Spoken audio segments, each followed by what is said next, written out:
Assalamu alaikum, bienvenue à tous, j'espère que vous allez bien. Alors, regardons un verset du Coran, sourate numéro 10. Lilladhina ahsanul husna wa ziyada. Donc pour ceux qui ont fait le bien, eh bien ils auront la récompense, le bien, au paradis. Mais ici, il y a quoi? Wa ziyada. Donc il y a quelque chose en plus. C'est assez étonnant. Qu'est-ce qu'on peut avoir de plus que le paradis?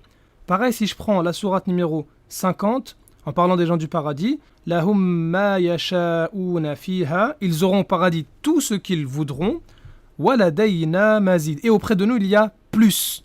Mais faut se poser quand même la question de 2 minutes. Au paradis, tu as tout ce que tu veux. Tu peux manger et boire tout ce que tu veux, des trucs ultra bons, rien à voir avec ce que tu manges ici-bas.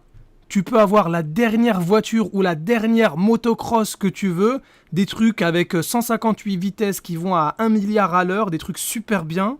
Tu peux avoir la maison ou le château que tu veux, des cuisines Ikea puissance 128. Fini la fatigue, le stress, l'anxiété, t'es toujours heureux. Mais il y a quoi de plus que le paradis? Eh bien, vous voyez la réponse, elle se trouve au milieu, ici. Le prophète, alayhi salatu wassalam, il a dit: lorsque les gens du paradis vont rentrer dans le paradis, Allah Azza wa Jal va dire: voulez-vous que je vous rajoute quelque chose? Ils vont dire: n'as-tu pas blanchi nos visages? Ne nous as-tu pas fait rentrer dans le paradis et tu nous as sauvés du feu?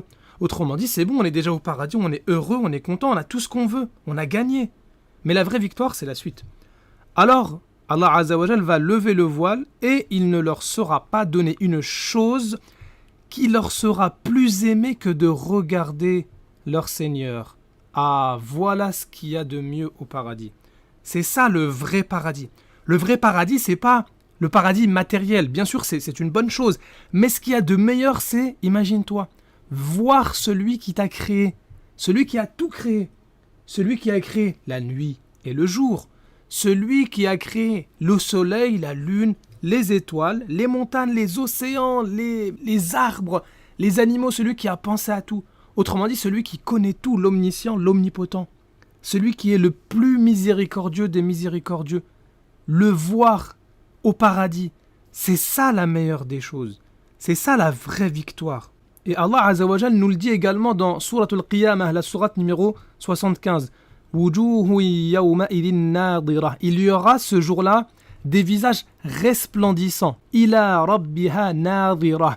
Qui regarderont vers leur Seigneur. C'est ça le vrai paradis. Voir ton Seigneur. Déjà, nous, on est étonnés quand on voit un paysage qu'on n'avait jamais vu auparavant. On a envie de se déplacer, on fait des voyages pour voir des trucs inimaginables. Mais ça, c'est que des créatures. T'imagines, tu vois ton Créateur. C'est la plus belle des récompenses. Mais nous, 2 palmiers, un coucher de soleil, c'est bon. Tout le monde sort l'appareil photo. Attends, mais ça te dit pas de voir celui qui a créé tout ça ? Et donc tu vois bien que même ici-bas, même si t'as tout l'argent que tu veux, t'as une très belle maison, très belle voiture, t'as de la thune, t'as mangé, tout ce que tu veux, mais il y a des fois t'en as un peu marre, t'as envie de changer un peu, t'as envie de sortir un peu, t'as envie d'un peu voir d'autres paysages. Eh bien, voir Allah Azza wa Jal, c'est la meilleure des choses. De l'autre côté, une agression physique, c'est pas ce qui fait toujours le plus mal.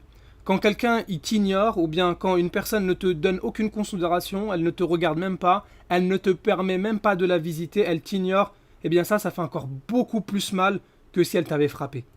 Et c'est pour ça également, parfois on se trompe, la pire des choses, le plus grand des châtiments, c'est pas l'enfer, c'est pas le feu.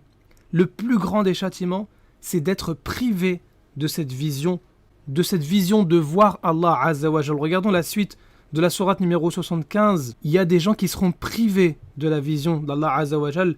Pourquoi? Fala saddaqa wa la salla. Parce que cette personne-là n'a pas voulu croire. Elle n'a pas voulu croire en la parole d'Allah qui est le Coran. Tu as refusé de croire en la parole d'Allah. Comment tu veux espérer voir Allah Azza wa Jal? Tu as refusé ces signes. Wala salla. Tu n'as pas voulu prier. Tu n'en voulais pas de cette prière. Tu ne voulais pas prier et avoir un lien avec ton Créateur. Comment espères-tu le voir le jour de la résurrection? Et c'est pour ça le plus grand des châtiments pour ceux qui démentent le Coran, eh bien c'est d'être privé de la vision d'Allah. Kalla innahum ar rabbihim yawma idhin la mahjubun. Il y aura ce jour-là un voile entre eux et le fait de voir leur Seigneur. Et ça c'est le plus grand des châtiments. Et c'est pour ça qu'il est même placé avant le châtiment de l'enfer. Thumma innahum la salul jahim. Donc la meilleure des choses au paradis, c'est le fait de voir ton Créateur. Ici-bas, tu as médité la parole d'Allah. Tu as prié Allah. Et bien dans l'au-delà récompense, en plus du paradis matériel, tu auras le vrai paradis, voir ton Créateur. Et de l'autre côté, malheureusement, si tu as nié les signes d'Allah, tu as nié cette prière, tu n'en voulais pas, eh bien le plus grand des châtiments, ce ne sera pas le châtiment matériel, mais c'est le fait d'être privé de la vision d'Allah, et cela pour l'éternité.